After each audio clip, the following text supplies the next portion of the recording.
अस्सलाम जी and welcome back to my channel. अच्छा, तो आज के व्लॉग में ना आप लोगों के जो ढेर क्वेश्चन है कि भाई आपने अपना यूट्यूब चैनल क्यों स्टार्ट किया था, किस तरह से स्टार्ट किया था और कैसे आपने ग्रो किया, और आप अपनी जर्नी हमारे साथ शेयर करें और आपकी जो फर्स्ट इनकम आई थी उसके बारे में आप हमें बताएं कि मोनेटाइजेशन में और इनकम तक के सफर में आपको क्या क्या ऑब्स्टेकल्स फेस करनी पड़ी, यूट्यूब की ओवरऑल जर्नी आपकी किस तरह की थी जिससे हम स्मॉल यूट्यूबर्स को मोटिवेशन मिले। तो जी आज की वीडियो स्टार्ट करते हैं। अच्छा, तो खैर पिछले ब्लॉग में आप लोगों का मैंने बताया था कि मैंने अम्मी की तरफ जाना है, तो अम्मी की तरफ गई थी, वहाँ पे फैमिली टाइम बहुत ज़्यादा इंजॉय किया था। व्लॉग की तरफ मैंने ध्यान ज़्यादा नहीं दिया था, हाँ, लेकिन अंदर ही मैंने ना कुछ क्लिप्स रिकॉर्ड किए थे। फार्म हाउस गए थे, वहाँ पे ढेरों ढेर इंजॉय किया था। मेरे अब्बू लैंडलॉर्ड हैं, तो वहाँ पे ज़मीनों पे फुल ऑन लाइफ को इंजॉय किया, बारबेक्यू किया, फैमिली टाइम स्पेंड किया और फिर खुशी खुशी घर को वापस आने की तैयारी की। और जब भी मैं अम्मी की तरफ से वापस आती हूँ ना, मैं इसी तरह रोती भी आ रही होती हूँ जिस तरह से मेरी रुखसती हो रही भी हो। और सच बताऊँ ना, तो एक और चीज जिसकी मुझे उदासी थी कि मैं ना रमजान अल मुबारक और उसकी रूटीन को बहुत ज्यादा मिस कर रही थी। पूरा एक महीना एक रूटीन के साथ आपको इतना लगाव हो जाता है ना कि जब आखिरी रोजे चल रहे थे ना, मैं इतनी ज्यादा इस चीज को उदास थी कि पूरा साल हमें ये चीज देखने को नहीं मिलेगी। अफ्तारी में पकोड़े बन रहे हैं, फ्रूट चाट बन रही है, और इस चीज से मैं बहुत ज्यादा उदास थी, लेकिन अब क्या ही कर सकते हैं, यही जिंदगी का हिस्सा है। अच्छा, तो टॉपिक की तरफ वापस आते हैं। मैंने यूट्यूब चैनल क्यों स्टार्ट किया? मैंने अपना यूट्यूब चैनल इस वजह से स्टार्ट किया कि मेरी सिस्टर ने इंस्टाग्राम पे एक पेज बनाया। अच्छा, मुझे ना शुरू से एडिटिंग का बहुत ज्यादा शौक था और दिल में भी ना इस चीज का काफी रिग्रेट था कि मैंने केमिस्ट्री इतना मुश्किल सब्जेक्ट पढ़ा है, स्पेशलाइजेशन है मेरी इनऑर्गेनिक केमिस्ट्री में, और उसके बावजूद भी मैं कुछ कर क्यों नहीं रही हूँ। मैं लाइफ में इतना ज्यादा फ्री भी होती हूँ, लेकिन फिर भी मैं कुछ प्रोडक्टिव क्यों नहीं कर रही हूँ। मैं कुछ भी करना चाहती थी, बस मुझे ये था कि कोई सिरा मेरे हाथ लग जाए, आगे चढ़ना मेरा काम है। मैं जिंदगी में उस टाइप के खातून हूँ कि जो मैंने सोच लिया है ना, वो मैंने करके छोड़ना है। वो क्यों नहीं हो रहा, उसकी जरूरत के वो क्यों नहीं हो रहा, इस टाइप की मैं लड़की हूँ। बस ये मुझे एक सिरा चाहिए था। सिस्टर को देखा देखी मोटिवेशन मिली और मैंने यूट्यूब चैनल स्टार्ट कर लिया, और विद इन 3 मंथ्स मेरे 1000 सब्सक्राइबर्स पूरे हो गए। और वो सब्सक्राइबर्स जो हैं वो मेरे शॉर्ट्स से आए थे, लॉन्ग वीडियोस से नहीं आए थे। लेकिन इस तरह से हुआ कि मैं ना अंदर ही अंदर एक जो है ना वो शॉर्टकट चला रही थी कि ना इंस्टाग्राम से कुछ रील्स लेके उनको थोड़ा बहुत एडिट करके ना तो वो शॉर्ट्स में लगा देती थी। लेकिन एक दिन मैं पकड़ी गई और मेरी एक जो शॉर्ट्स पे स्ट्राइक आ गई। उस स्ट्राइक की वजह से मेरे जो व्यूज हैं वो बिल्कुल जीरो पे चले गए और मेरा चैनल फ्रीज हो गया। और आप लोग यकीन करोगे कि जो YouTube चैनल स्टार्ट करने के बाद मेरा 3 to 4 मंथ था ना, वो इतना भारी गुजरा कि उस पूरे महीने में मेरे चैनल पे कोई सब्सक्राइबर नहीं आया, कोई व्यूज नहीं आया। और यहाँ पे मैं छोड़ भी सकती थी, लेकिन मैंने हिम्मत नहीं हारी। मैं फिर भी जुड़ी रही, वीडियोस अपलोड करती गई, रेगुलर बेसिस पे करती गई, और एक महीने के बाद जाके मेरा चैनल जो है वो अनफ्रीज हो गया। अच्छा, यहाँ पे मैंने इतनी वीडियोस देखी कि चैनल को अनफ्रीज कैसे करना है, और किसी से भी मेरी हेल्प बिल्कुल भी नहीं हुई थी। बस एक चीज जिससे मेरी हेल्प की थी कि मैंने जिन वीडियो पे स्ट्राइक आई हुई थी, कॉपीराइट क्लेम्स आए हुए थे, उनको डिलीट किया। और दूसरी बात ये कि मैं कंसिस्टेंसी से वीडियोस और शॉर्ट्स अपलोड करती गई। अच्छा, यहाँ पे दूसरी गलती मैंने ये की कि मैं एक ही चैनल पे ना रेगुलर शॉर्ट्स पे अपलोड कर रही थी और वीडियो भी अपलोड कर रही थी, और शॉर्ट्स की वजह से ना वीडियोस पे जो बचे कुछ व्यूज थे, इंप्रेशंस थे, वो भी आना बंद हो गए। इसके बाद ही मैंने शॉर्ट्स अपलोड करना बिल्कुल बंद कर दी और मेरा सारा फोकस वीडियोस के ऊपर था। वीडियोस में अपलोड करती गई। अब तब मुझे लगता था कि मैं वीडियो इतनी परफेक्ट बना रही हूँ, क्या कमी है, व्यूज क्यों नहीं आते। लेकिन अब मुझे नजर आता है कि मेरी उन वीडियोस में काफी ज्यादा कमी थी, मुझे काफी ज्यादा जो है खुद को इंप्रूव करने की जरूरत थी। और मैंने टाइम के साथ साथ अपनी गलतियों से सीखा भी, डे बाय डे खुद को इंप्रूव करती रही, और 1.25 साल बाद जाके मेरा चैनल मोनेटाइज हुआ। और आप लोग यकीन करोगे कि जब मेरा चैनल मोनेटाइज हुआ ना, तो उसके 2 महीने तक मेरे सिर्फ $2 बने थे। लकीली तीसरे महीने बाद जाके मेरी पहली वीडियो वायरल हुई। आप लोग यकीन करोगे कि मेरी कोई वीडियो वायरल नहीं हुई थी, मैंने बहुत मेहनत से अपने वॉचर्स इकट्ठे किए थे। अक्सर लोग काफी लकी होती हैं कि एक ही वीडियो वायरल हो जाती है और वहां से उनके वॉचर्स इकट्ठे हो जाते हैं। मेरे साथ ऐसा नहीं हुआ था, मुझे बहुत ज्यादा एफर्ट करनी पड़ी थी। अच्छा, तो खैर जब मेरा चैनल मोनेटाइज हो गया, उसके बाद सितंबर में हुआ था और दिसंबर में जाके मेरी पहली वीडियो वायरल हुई, आई गॉट मोनेटाइज्ड वाली। और वो वीडियो वायरल हुई, उसमें मेरे इतने अच्छे डॉलर्स बने कि उसी से मेरे जो पहले $100 हैं वो कंप्लीट हो गए और मेरी 35,000 पहले यूट्यूब की इनकम आई थी। थी। अच्छा यहाँ पे अल्हम्दुलिल्लाह अक्सर लोगों के ना चैनल मोनेटाइज होने में बहुत ज्यादा इश्यूज आते हैं। मेरा इशू ये आया था कि जो मेरा सेकंड वाला स्टेप होता है ना, जिसमें उन्होंने हमारा पूरा चैनल चेक करना होता है, वो चेक नहीं हो रहा था। और उसमें आपको जो अप्रूवल ईमेल आती है ना, वो विद इन अ वीक आ जाती है। और मेरा पूरा एक हफ्ता पूरा होने वाला था। मैं इतनी ज़्यादा परेशान थी कि पता नहीं क्यों नहीं हो रहा। अल्लाह अल्लाह करके वॉच आवर्स पूरे हुए हैं। अच्छा इसी दिन फिर मैंने ना बैठे बैठे अपना सारा चैनल चेक किया, तो मेरी 2 शॉर्ट्स पे ना यूट्यूब की तरफ से मेड फॉर किड्स आया हुआ था। तो मैंने कहा कि यूट्यूब ने मेड फॉर किड्स कर तो दिया है, इसमें इशू की क्या ही बात है। लेकिन फिर मैंने क्या किया कि उन शॉर्ट्स को डिलीट कर दिया। और जैसे ही मैंने डिलीट किया ना, वेरी नेक्स्ट डे जुम्मा था, मैं पुलाव बना रही थी। पुलाव बनाते बनाते ही नोटिफिकेशन की बेल बजी और देखा कि ईमेल आई हुई थी कि आपका जो चैनल है वो अप्रूव हो चुका हुआ है। अच्छा जिस टाइम पे मेरा चैनल मोनेटाइज हुआ ना, उस टाइम पे मेरे तकरीबन 1200-1300 सब्सक्राइबर थे। और जब मेरी इनकम आई उस टाइम पे मेरे तकरीबन 1800 या 1900 सब्सक्राइबर थे। और जब मेरी पहली वीडियो वायरल हुई ना, उसके 2-3 महीने बाद जाके मेरा चैनल फिर से डेड हो गया था। व्यूज आने बंद हो गए थे, 300 व्यूज, 400 व्यूज और अगले $100 ही मुझसे कंप्लीट ही नहीं हो रहे थे। लेकिन इसके बावजूद भी मैंने हिम्मत नहीं हारी। और मेरी सिस्टर ने मुझे एक चीज रिकमेंड की कि अफरा अगर तुमने ये काम करना ही है ना, तो सीरियस होकर करो और हर रोज ब्लॉग अपलोड करो, जो कि मेरे लिए नामुमकिन था। लेकिन मैंने अपनी नींद की कुर्बानी दी। मैं सुबह सुबह अलार्म लगा के रात को 3-4 बजे उठती थी। उस टाइम पे वॉइस ओवर करती थी, दिन में वीडियो शूट करती थी और फिर उसके बाद 12-1 बजे जो है वो एडिट करके अपलोड कर देती थी। 2-3 हफ्ते मैंने लगातार वीडियोस अपलोड की और जो उसमें से मजीद मेरी 2 वीडियोस वायरल हो गई, जिसमें से एक वीडियो पे मेरे 1 मिलियन व्यूज आए हुए हैं अल्हम्दुलिल्लाह। और इसके बाद भी फिर मैं चलती रही। और 2025 ना मेरा लकी ईयर था, जिसमें मेरे तकरीबन 10 से 12 हजार सब्सक्राइबर्स हुए। अभी रिसेंटली मेरे 15,000 सब्सक्राइबर्स कंप्लीट हुए हैं। और यकीन करें कि मेरे लिए टोटली अनबिलीवेबल है। जहां पे मैं ख्वाब देखा करती थी कि मेरे 1000 सब्सक्राइबर्स हों, वहां पे मेरे 10,000 हो गए। और जिस दिन 10,000 सब्सक्राइबर्स कंप्लीट हो गए, मुझे 3 रातें इस खुशी से नींद नहीं आई कि 10,000 लोगों ने मुझे सब्सक्राइब किया हुआ है। यार ये सब कुछ आप लोगों की वजह से मुमकिन हुआ है। और मैं इतना ज़्यादा आप लोगों का इस चीज़ के लिए थैंकफुल हूँ ना, और हमेशा रहूँगी। और यकीन करें कि जितने भी यूट्यूबर्स मुझे डीएम में आके, इंस्टाग्राम में आके मुझसे अभी भी हेल्प मांगते हैं ना, मैं दिल खोल के उनका फ्री में चैनल चेक भी करती हूँ, शाउट आउट भी देती हूँ उनको और उनकी हेल्प भी करती हूँ, उनकी मिस्टेक्स भी बताती हूँ। मैंने जितनी स्ट्रगल की है ना, मैंने जून जुलाई में पंखा बंद करके कमरे में बैठ के ना, पसीने में नहा के मैंने वॉइस ओवर की है। मैंने हिम्मत नहीं हारी है। मेरी ऐसा बताऊँ कि मैंने चैनल क्यों स्टार्ट किया, मेरी कोई मजबूरी नहीं थी। बस मेरे दिल में एक रेगुलर था कि मैं जिंदगी में कुछ प्रोडक्टिव क्यों नहीं कर रही हूँ। मुझे फ्री बैठना सबसे ज्यादा मुश्किल काम लगता है। मैं अपनी यूनिवर्सिटी की लाइफ को बहुत ज्यादा मिस करती थी, जहाँ पे जिंदगी में एक असाइनमेंट होती थी, एक डेडलाइन होती थी, आपको हार्ड वर्क करना होता था, टाइम से पहले फटाफट कुछ बनाना होता था। तो इस टाइम को मैं बहुत ज्यादा मिस कर रही थी और मैं यही चीज अपनी लाइफ में दोबारा से जो है वो कंटिन्यू करना चाहती थी। लेकिन अब्दुल मैं इसके साथ में जॉब भी नहीं करना चाहती थी, क्योंकि मैं अपने बच्चे को फुल अटेंशन देना चाहती थी कि मैं फुल टाइम उसको अपनी नजरों के सामने रखूं। तो बस फिर जी इस तरह से मैंने यूट्यूब चैनल स्टार्ट कर लिया और तकरीबन अब 2.5 साल होने वाले हैं। लेकिन अब मेरा चैनल काफ़ी अच्छा ग्रो कर गया है। 4 से 5 हज़ार लोग मुझे देख रहे हैं। अच्छा अक्सर लोग सुनने में कहते हैं कि 4 से 5 हज़ार लोग ही तो हैं, लेकिन आप इमेजिन करो कि एक मजमा है जहाँ पे 4 से 5 हज़ार लोग बैठे हैं, तो सुनने में कितना ज़्यादा लगता है। तो बस फिर एक चीज़ जिसने मुझे through out the journey motivate किया कि मैं अपने माइंड में यही चीज़ इमेजिन करती थी कि 300 व्यूज़ आ रहे हैं और मैं ये इमेजिन करती थी कि सामने 300 लोग मुझे सुन रहे हैं, 300 लोग मुझे अप्रिशिएट कर रहे हैं, मेरा साथ दे रहे हैं, मुझे सपोर्ट कर रहे हैं, और वो कितने ज़्यादा लोग हैं। हमेशा यही सोच के मैं आगे बढ़ती गई और आज 15,000 सब्सक्राइबर्स हैं, कल 35,000 हो जाएंगे इंशाल्लाह ताला। आप लोगों ने भी बस इसी तरह से सपोर्ट करते रहना है, डीमोटिवेट नहीं होना है। जहाँ कहीं आप लोगों की कोई गलती हो रही है, कहीं भी आप लोग परेशान हो गए हो, मोनेटाइजेशन में कोई भी इशू है, ये सब कुछ मैं आप लोगों को बताऊंगी। अच्छा अक्सर लोगों के माइंड में ना पता क्या मिथ होती है कि भाई चैनल मोनेटाइज हो जाए आगे आसानी है। ऐसा कुछ भी नहीं है भाई।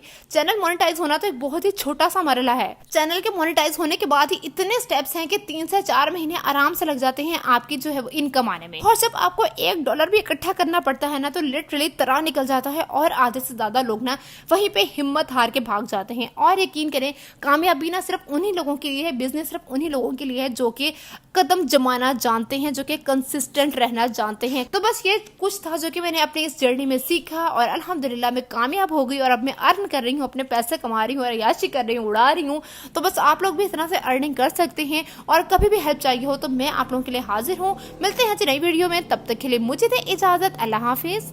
तुम जानते हो दुनिया का सबसे बड़ा झूठ क्या है? अमीर लोग मेहनत से अमीर बनते हैं। सच्चाई ये है कि जो वाकई अमीर होता है वो कभी नहीं बताता कि वो अमीर कैसे बना। वो तुम्हें मोटिवेशनल तकरीरें देंगे, हार्ड वर्क की बात करेंगे, अर्ली मॉर्निंग रूटीन बताएंगे, लेकिन उनकी दौलत का जो असली राज है, असली वजह है, वो कभी शेयर नहीं करेंगे, कभी नहीं। क्योंकि अगर तुम वो जान गए तो तुम भी वह बन सकते हो। लेकिन आज से तकरीबन 2400 साल पहले एक इंसान ने वो राज लिख दिए। उसका नाम था चांगिया। उसकी किताब इतनी खतरनाक थी कि बादशाहों ने उसे छुपा दिया, दरबारियों ने उसे जला दिया, क्योंकि उसमें वो सच था जो सिर्फ बादशाह और ताकतवर लोग ही अपने पास रखना चाहते थे। वो उसे आम इंसान की पहुंच से दूर रखना चाहते थे। आज की वीडियो में मैं आपको वही 7 राज बताऊंगा, लेकिन उससे पहले एक वार्निंग है। यह वीडियो उन लोगों के लिए नहीं है जो मोटिवेशनल कोट्स को सुनकर खुश हो जाते हैं। ये उन लोगों के लिए है जो सच सुनने की हिम्मत रखते हैं, जो आज के बाद अपनी जिंदगी एक अलग तरीके से जीना चाहते हैं। इसलिए अगर तुम वो इंसान हो तो आगे सुनो।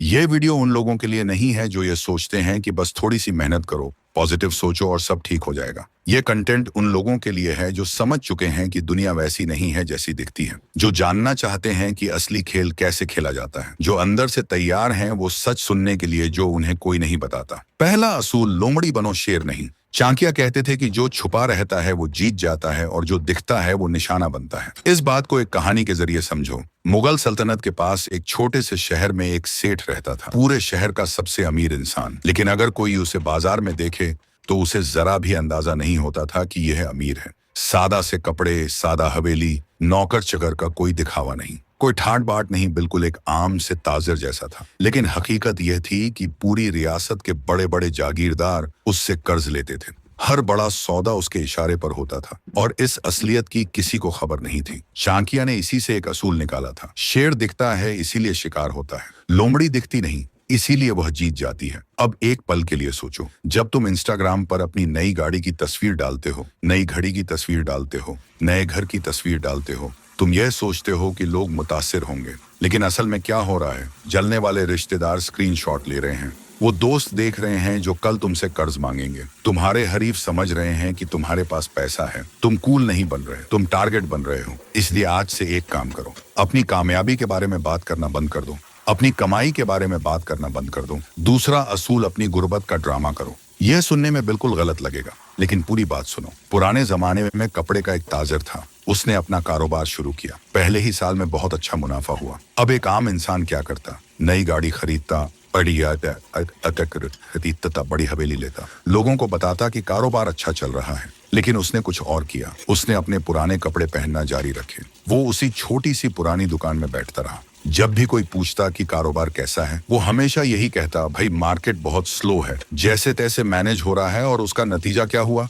हरीफों ने उसे संजीदगी से नहीं लिया, क्योंकि उन्हें लगा कि यह तो छोटा खिलाड़ी है। सप्लायर्स ने उसे बेहतर रेट दिए, क्योंकि उन्हें लगा कि यह तो अभी कोशिश कर रहा है। लेकिन 5 साल के बाद वो खामोशी से पूरे शहर का एक सबसे बड़ा कपड़े का ताजिर बन गया और किसी को कानो कान खबर ना हुई। दोस्तों, यही इंसानी नफ्सियात है। इंसान कमजोर की मदद करना चाहता है और ताकतवर से जलता है। वो ताकतवर को रोकने की कोशिश करता है, ताकतवर के खिलाफ लोगों को इकट्ठा करता है। इसीलिए इस नफ्सियात को अपने फायदे के लिए इस्तेमाल करो। मीटिंग में जाओ तो कहो मार्केट बहुत मुश्किल है, बातचीत में बैठो तो कहो बजट बहुत तंग है। याद रखो, अमीर लोग गुर्बत का ड्रामा करते हैं और गरीब लोग अमीरी का। तीसरा असूल, दुश्मन तुम्हारे घर में है। एक कड़वा सच सुनो जो शायद तुम सुनना नहीं चाहते। तुम्हारा सबसे बड़ा दुश्मन वो नहीं है जो तुम्हारे सामने खड़ा होकर तुम्हें चैलेंज करे। तुम्हारा सबसे बड़ा दुश्मन वो है जो तुम्हारे घर में बैठकर खाना खाता है, जो तुम्हारा दोस्त बनकर तुम्हारे साथ हंसता है, जो तुम्हारे सामने तुम्हारी तारीफ करता है और तुम्हारी पीठ पीछे तुम्हारी बर्बादी चाहता है। और सबसे खतरनाक बात यह है कि तुम उसे पहचानते भी नहीं। एक कहानी को सुनो। कुछ साल पहले एक नौजवान ताजिर था। उसकी कंपनी की मालियत 100 करोड़ तक पहुंच गई थी। वह बहुत खुश था और उसे खुश होने का हक भी था। उसने एक बहुत बड़ी दावत रखी, सबको बुलाया, अपनी आमदनी के इदाद शुमार बताए, मुस्तकबिल के मंसूबे शेयर किए, अपनी पूरी हिकमत अमली खुलकर बता दी। उसे लगा कि यह उसकी जिंदगी का सबसे अच्छा दिन है। लेकिन 6 महीने के बाद क्या हुआ? उसके चीफ टेक्निकल ऑफिसर ने इस्तीफा दे दिया और कंपटीटर की कंपनी में शामिल हो गया। साथ में पूरी टेक्निकल मालूमात भी लेकर गया और उसी बिजनेस मॉडल पर अपनी अलग कंपनी शुरू कर दी। सरमायाकारों ने दबाव बढ़ाना शुरू कर दिया और वह कंपनी जो 100 करोड़ की थी 2 साल के अंदर अंदर बिल्कुल नीचे आ गई। उसकी गलती क्या थी? उसने सबको बता दिया था कि उसके पास क्या है। इसलिए चाणक्य ने कहा था कि जब ताकतवर हो तो कमजोर दिखो और जब कमजोर हो तो ताकतवर दिखो। लेकिन उनका असली असूल एक कदम और आगे था, हमेशा कमजोर दिखो। तुम्हारे ताकतवर होने का तब पता चले जब बहुत देर हो चुकी हो, जब तुम पहले ही इतने आगे निकल चुके हो कि कोई तुम्हें रोक ही ना पाए। आज से एक असूल याद रखो, जो तुम्हारी कामयाबी के बारे में नहीं जानता वह तुम्हें रोक नहीं सकता। चौथा उसूल सब्र सबसे बड़ा हथियार है। अब तक के 3 असूल बाहर की दुनिया के बारे में थे, लेकिन चौथा असूल तुम्हारे अंदर की कमजोरी के बारे में है, जो तुम्हें खामोशी से बर्बाद कर रही है। पहले इस कहानी को सुनो। कुछ साल पहले एक नौजवान था। उसने 1 लाख रुपए किसी नए कारोबार में लगाए और सिर्फ 60 दिनों में वो 5 लाख बन गए। 5 गुना ज्यादा फायदा बगैर किसी मेहनत के उसने क्या किया? फेसबुक पर स्क्रीनशॉट शेयर किए, दोस्तों को सरमायाकारी की टिप्स देने लगा, खुद को माहिर बताने लगा, हर किसी को बताया, देखो मैंने क्या किया। नतीजा क्या हुआ? रिश्तेदारों ने सरमायाकारी के लिए पैसे मांगे, कुछ लोगों ने धमकी दी, तनाव इतना बढ़ा कि रातों की नींद चली गई, दौलत आई और शोर मचाकर चली गई। याद रखो, जो जल्दी चमकता है वो जल्दी बुझता है। जल्दी आने वाला पैसा जल्दी जाता है और असली दौलत आहिस्ता आहिस्ता बनती है, खामोशी से, बगैर किसी ऐलान के, बगैर किसी स्क्रीनशॉट के। और जब वो बनती है तो नस्लों तक टिकती है। याद रखो, सब्र एक कमजोरी नहीं, सब्र एक हिकमत अमली है, और जो इसे समझ गया उसे कोई नहीं रोक सकता। 5वां उसूल, जितना कम दिखोगे उतना ज्यादा पाओगे। चाणक्य ने शाही दरबारों में एक बहुत ही खतरनाक पैटर्न नोट किया था। अगर आप इस पैटर्न को समझेंगे तो आपको पता चलेगा कि यही पैटर्न आज भी हर जगह पर काम करता है। जो सबसे ज्यादा पढ़ा लिखा था वो सबसे पहले मारा जाता था, जो सबसे ज्यादा काबिल था उसे सबसे पहले जला वतन किया जाता था, जो सबसे ज्यादा जानता था वही सबसे पहले बर्बाद होता था। क्यों? क्योंकि इल्म एक खतरा है। जो बहुत ज्यादा जानता है वो बादशाह को हटा सकता है, वो निजाम को अपने फायदे में इस्तेमाल कर सकता है, और खतरनाक लोगों को बादशाह अपने पास नहीं रखते। उन्हें या तो इस्तेमाल करके फेंक दिया जाता है और या पहले ही खत्म कर दिया जाता है। यही आज तुम्हारे दफ्तर में भी हो रहा है। जो सबसे ज्यादा होशियार दिखता है उसी पर सबसे ज्यादा काम डाला जाता है, उसी के खिलाफ सबसे ज्यादा सियासत होती है और सबसे ज्यादा उसी को रोकने की कोशिश होती है, और उसी से सबसे ज्यादा लोग डरते हैं। और याद रखो, जो डरता है वह नुकसान पहुंचाता है। इसलिए चाणक्य का असूल यह था कि कभी कभी सबसे होशियार कदम यह होता है कि थोड़ा कम होशियार दिखो। दफ्तर में तरक्की मिली तो कहो यार किस्मत अच्छी थी, साहब की मेहरबानी है। याद रखो, जब तुम होशियार दिखते हो लोग तुमसे मुकाबला करते हैं, तुम्हें रोकते हैं, तुम्हारे खिलाफ हो जाते हैं। लेकिन जब तुम सीधे साधे दिखते हो तो लोग तुम्हारे सामने अपने गार्ड्स नीचे कर देते हैं, वो तुम्हारे सामने खुलकर बात करते हैं, वो तुम्हें संजीदगी से नहीं लेते। आखिरी उसूल, पैसा मत कमाओ, पैसे से पैसा कमाओ। मैं आपसे एक सवाल पूछता हूं, इसका जवाब ईमानदारी से खुद को ही दो। अगर तुम कल से काम करना बंद कर दो तो तुम्हारा घर कितने दिन चलेगा? 1 हफ्ता, 1 महीना, 3 महीने? अगर जवाब 1 साल से कम है तो सुनो, तुम अभी भी एक गुलाम हो। चाहे तुम्हारा अपना कारोबार हो, चाहे तुम लाखों कमाते हो, चाहे तुम कितने भी कामयाब दिखते हो, अगर तुम्हारी आमदनी तुम्हारे वक्त पर डिपेंड करती है, तुम काम करते हो तो पैसा आता है, तो तुम आजाद नहीं हो। तुम बस एक सोने के पिंजरे में हो जो दिखने में तो खूबसूरत है, लेकिन है तो पिंजरा ही। चाणक्य ने शाही दरबारों और बाजारों में देखा कि जिन खानदानों ने बड़े बड़े शानदार महल बनाए, जिन्होंने अपनी दौलत को दुनिया के सामने दिखाया, जिन्होंने महंगी तकरीबात रखी, अपनी ताकत दिखाई, वो खानदान सिर्फ 2-3 नस्लों में ही बिल्कुल गरीब हो गए। लेकिन जिन खानदानों ने तजारती रास्तों को कंट्रोल किया, जिन्होंने निजाम बनाए, जिन्होंने ऐसी स्ट्रक्चर्स खड़ी की जो उनके बगैर भी काम करती थी, वो खानदान आज भी ताकतवर है। फर्क सिर्फ एक था, एक ने यादगार बनाई, दूसरे ने सिस्टम बनाया। महंगी गाड़ी खरीदना एक यादगार है, यह हर साल तुम्हारी जेब से पैसा निकालता है। कीमती घड़ी पहनना एक यादगार है, यह तुम्हें अच्छा महसूस कराता है, लेकिन तुम्हारे लिए कुछ नहीं करता। लेकिन एक पैसिव इनकम का रास्ता बनाना एक सिस्टम बनाना है, और यह तुम्हारे सोते हुए भी काम करता है। इसलिए हर महीने खुद से यह सवाल पूछो, क्या मैंने इस महीने कोई ऐसी चीज बनाई है जो मेरे बगैर भी पैसा कमाए? अगर जवाब ना में है तो तुम उस चक्कर में हो जिससे निकलना हर दिन मुश्किल होता जाता है। इसलिए दोस्तों, निजाम बनाओ, यादगारें नहीं। आज तुमने यह 7 असूल सुन लिए, लेकिन यह सिर्फ असूल नहीं है, यह एक नई सोच है, एक नया तरीका है दुनिया को देखने का, जिंदगी को जीने का। जब तुम साबित करना बंद करते हो तब तुम बेहतर बनना शुरू कर देते हो। जब तुम शोर को बंद करते हो तब तुम्हारा काम बोलने लगता है। चाणक्य ने इसीलिए कहा था, वो बनो जो है मगर दिखता नहीं। वो बनो जिसके पास सब कुछ है मगर किसी को पता नहीं चलता। वो बनो जो खामोश है लेकिन जिसकी खामोशी में एक बुरी सल्तनत है। और जिंदगी में हर रोज कुछ नया सीखो, नया सोचो, नया करो, लर्न करो। ओम।